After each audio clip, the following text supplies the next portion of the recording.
Being ignored by someone you care about can feel like emotional abandonment, a silent storm that leaves your soul aching and confused. In the face of rejection, our first instinct is often panic. We chase, beg, or overanalyze every word they didn't say.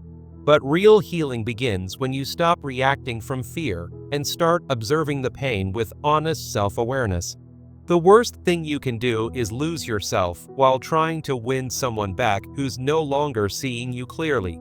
Desperation doesn't rebuild connection. It pushes people further away and disconnects you even more from your own worth. Before asking why they pulled away, ask yourself, what part of me felt broken long before they left? Sometimes, we tie our identity to someone else so tightly that their silence feels like our personal collapse. But the truth is, no one can take away your value unless you hand it to them in fear and confusion. This isn't about fixing the relationship first. It's about rebuilding your inner world before trying to reconnect with theirs. When you chase someone who is ignoring you, you abandon the one person who needs you most, yourself. Today, we're embarking on a 5-step journey to break free from this cycle, focusing on what you should never do if you truly want them back. First, understand your wounds. Second, recognize your soul's value. Third, differentiate true connections. Fourth, cultivate self-love. And fifth, shatter self-sacrificing beliefs. But right from the start, let me warn you.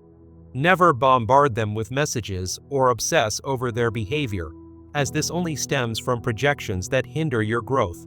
Jung taught us that our unconscious drives us to repeat painful dynamics, like seeking validation from those who mirror our early rejections. In this introduction, we'll frame everything through Jungian psychoanalysis, emphasizing self-reflection over reactive chases. Imagine the turmoil of being ignored. It's not just about them. It's about the shadow self within you, the hidden parts that crave healing. So, as we dive in, remember, never sacrifice your identity to win someone back, for that path leads to more pain and spiritual stagnation. Let's explore the root of the wound that makes you chase someone who's ignoring you. Often, this stems from childhood emotional deprivation, where rejection formed a core wound that now drives you to seek approval from distant figures. In Jungian terms, this is a cluster of repressed emotions that project onto the person ignoring you, turning them into an idealized archetype. You might see them as your anima or animus, the soul's counterpart, expecting them to fix what feels broken inside. But this projection only fuels a painful cycle, where their ignoring intensifies your obsession and leads to repeated rejection. What you should never do is desperately reach out, like sending multiple texts or apologies, because it reinforces the projection and deepens your wound. Instead of healing, you're trapped in a loop of self-harm, ignoring the true call of your soul. Jung would say this is spiritual stagnation, where external pursuits block your path to wholeness. Picture yourself caught in this web. Every ignored message echoes past hurts, making you chase harder. Never idealize them as your savior. That blinds you to their unavailability and prevents the self-healing you desperately need. To break free, you must confront the true nature of your soul and stop externalizing your worth. Now, let's recognize the signs that your soul is too valuable to chase someone who's ignoring you. Your soul has unmistakable signs, like a strong intuition that Jung called the inner voice, guiding you toward authentic connections. There's also your deep empathy, a link to the collective unconscious, allowing you to sense when a relationship isn't reciprocal.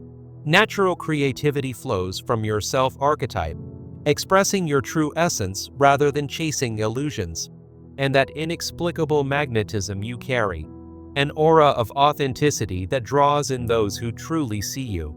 These signs remind you that your soul deserves mature, mutual bonds, not one-sided pursuits that leave you empty.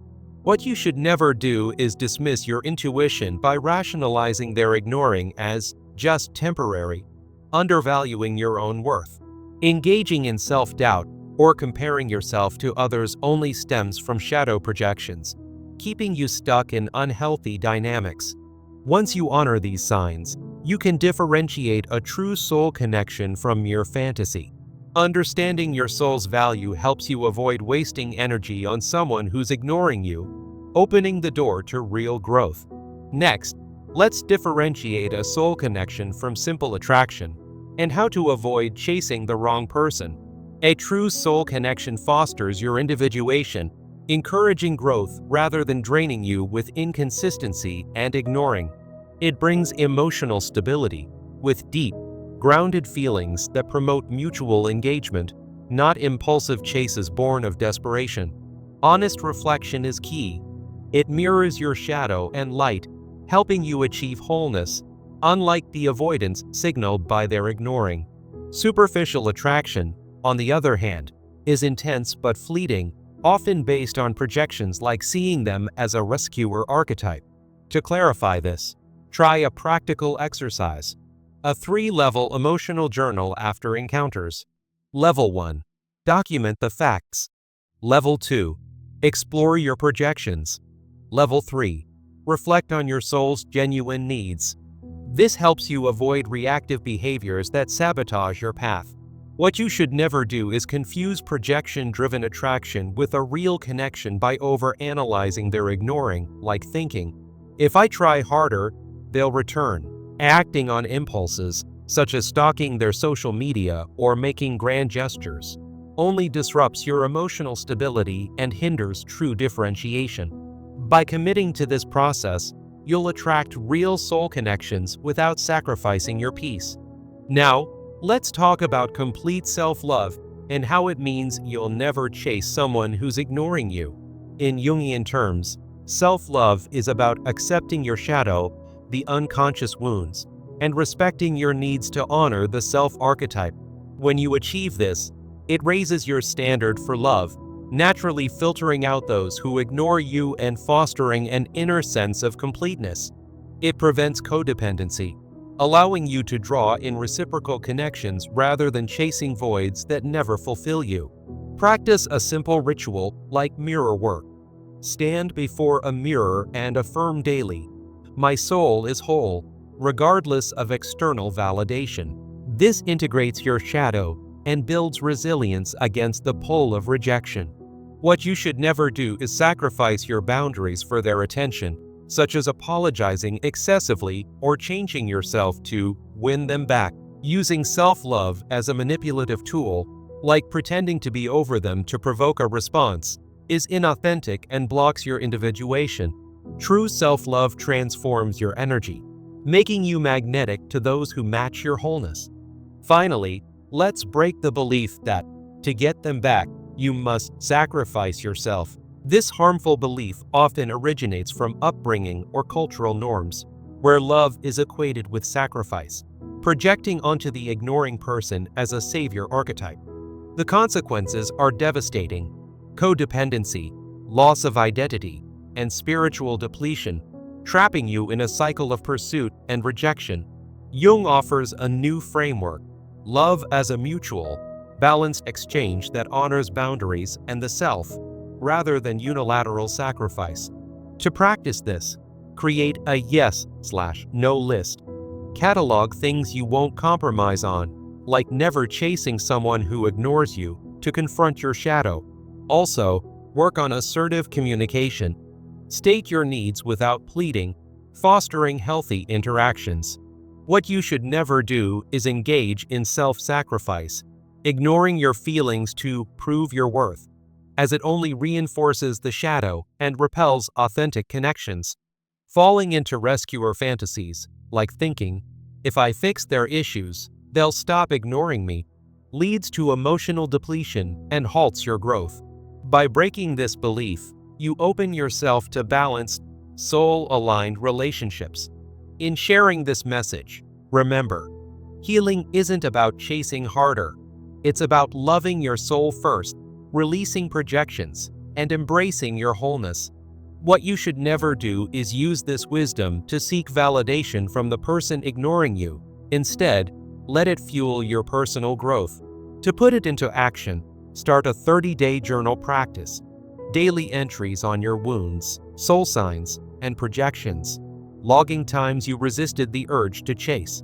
Practice boundaries by enforcing a no-contact rule with them, using shadow work to process those urges and transform pain into empowerment.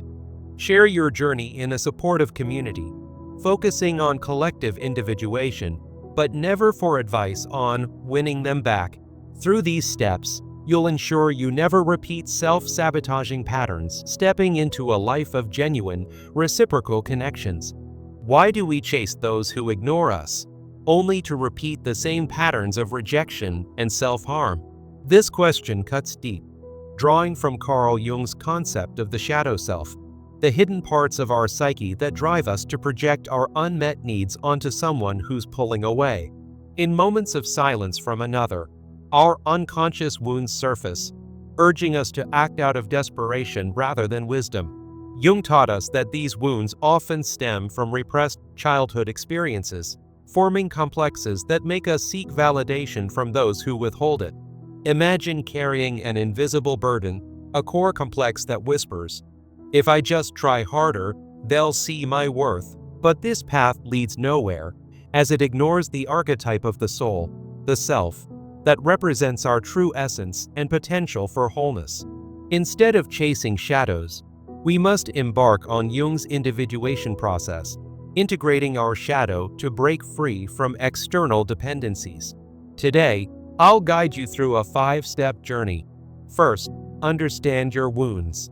Second, recognize your soul's value. Third, differentiate true connections. Fourth, cultivate self-love. And fifth, break self-sacrificing beliefs. Throughout, remember what you should never do. Never bombard them with messages or obsess over their actions, as these stem from projections that hinder your growth. Chasing aggressively only deepens the cycle of pain, blocking the authentic connections your soul craves. Let's begin by exploring the root of it all. At the heart of chasing someone who ignores you lies a core wound, often from childhood, emotional deprivation, or rejection. This wound festers in the unconscious, manifesting as a complex that draws you to distant figures, hoping they'll fill the void.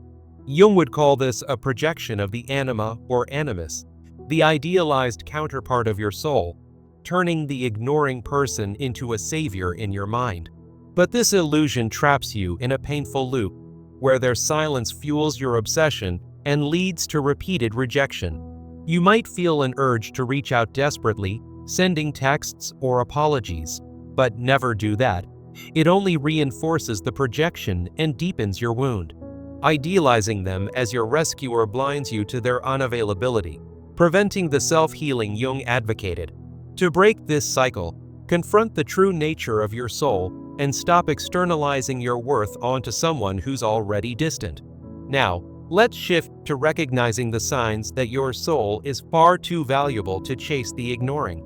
Your soul has unmistakable signs, like a strong intuition, Jung's inner voice, that guides you away from one-sided pursuits.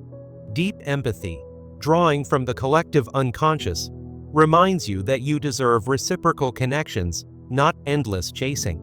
Natural creativity, an expression of the self-archetype, radiates an authenticity that attracts genuine souls, not those who ignore you. This inexplicable magnetism is your aura of wholeness, signaling that you're meant for relationships that honor your depth. Never dismiss your intuition by rationalizing their ignoring as just temporary. This undervalues your soul and stalls your individuation. Engaging in self-doubt or comparisons only stems from shadow projections, keeping you trapped in unworthy dynamics. Once you recognize these signs, you can differentiate a true soul connection from mere fantasy, avoiding the energy drain of pursuit. Moving forward, how do you tell a soul connection apart from simple attraction, and what pitfalls should you avoid? A true soul connection fosters growth and individuation, encouraging mutual engagement rather than draining inconsistency. It brings emotional stability, with deep, grounded feelings that build on honesty, not impulsive chases born of projection. This connection mirrors your shadow and light, promoting wholeness, whereas ignoring signals avoidance and imbalance. Superficial attraction, on the other hand, is intense yet fleeting, often projecting a rescuer archetype onto someone who's emotionally absent. To clarify, try a practical exercise. The 3-level emotional journal. First, document the facts of your encounters. Second, explore your projections. Third, reflect on your soul's true needs. Never confuse projection-driven attraction with a real connection by overanalyzing their ignoring, like thinking, if I try harder, they'll return. Acting on impulses, such as stalking their social media or making grand gestures, only disrupts your stability and hinders true differentiation. By mastering this, you'll attract real soul connections without sacrificing your energy on the wrong person. Now, let's delve into complete self-love, the key to never chasing those who ignore you. Self-love, in Jungian terms, means accepting your shadow, those unconscious wounds, and respecting your needs to honor the self-archetype. When you achieve this, your inner sense of completeness raises your standards, naturally filtering out those who ignore you. It prevents codependency, allowing you to draw in reciprocal relationships rather than chasing voids. Practice a simple ritual like mirror work. Stand before a mirror and affirm, "My soul is whole," regardless of external validation. Never sacrifice your boundaries for their attention, such as apologizing excessively or changing yourself to win them back. Using self-love as a manipulative tool, like pretending you're over it to provoke a response, is inauthentic and blocks your individuation. Embrace this fully, and you'll find that true love flows effortlessly without the need for pursuit. But many of us hold on to a damaging belief that to get someone back, we must sacrifice ourselves, and it's time to break that. This belief often originates from upbringing or cultural norms, where love equates to sacrifice, projecting the savior archetype onto the ignoring person. The consequences are severe: codependency, loss of identity, and spiritual depletion, trapping you in a cycle of pursuit and rejection. Jung offers a new framework: love as a mutual, balanced exchange that honors boundaries and the self, not unilateral sacrifice. Start with a practical tool. Create a yes/no list, cataloging what you won't compromise on, like never chasing someone who ignores you. Practice assertive communication, stating your needs without pleading, to confront the shadow and reclaim your power. Never engage in self-sacrifice, ignoring your feelings to prove your worth, as it only reinforces the shadow and repels authentic connections. Avoid falling into rescuer fantasies, like believing, if I fix their issues, they'll stop ignoring me, which leads to emotional exhaustion. By dismantling this belief, you'll open the door to balanced, soul-nourishing relationships. As we wrap up, remember the core message. Healing isn't about chasing harder. It's about loving your soul first. Release those projections, embrace your wholeness, and attract connections that truly honor you, just as Jung envisioned. Never share this message as a way to seek validation from the person ignoring you.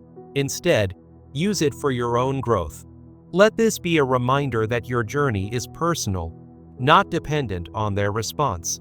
To make this transformative, let's move to actionable steps you can take right away. Start with a 30-day journal practice. Each day, write about your wounds, the signs of your soul, and any projections that arise. Log instances where you felt the urge to chase but chose not to, building your self-awareness step by step. This practice will help you process the pain of being ignored and turn it into empowerment. Next, establish clear boundaries. Implement a no-contact rule with the person who's ignoring you. Use Jungian shadow work to examine those urges. Sit with your feelings, journal them, and let them pass without acting. Remember, this isn't about punishing them. It's about protecting your energy and fostering your individuation. Never use this rule as a manipulative tactic to draw them back. It must be genuine, for your sake alone. Additionally, share your journey in a supportive community, like online forums focused on personal growth. Discuss your progress, but always steer clear of seeking advice on winning them back. Keep the focus on collective individuation. Engaging with others who are on similar paths can amplify your healing, reminding you that you're not alone. Through these actions, you'll break free from self-sabotaging patterns and create space for authentic love. Reflect on how far you've come, from the initial wound to this empowered state, all without resorting to desperate measures. Jung's wisdom reminds us that true connection begins within, not in the pursuit of the unavailable. So, as you close this journey, commit to never undervaluing your soul again. Let go of the chase, embrace your shadows, and watch as the right connections naturally unfold. Remember, ignoring your own needs only perpetuates the cycle. Break it now.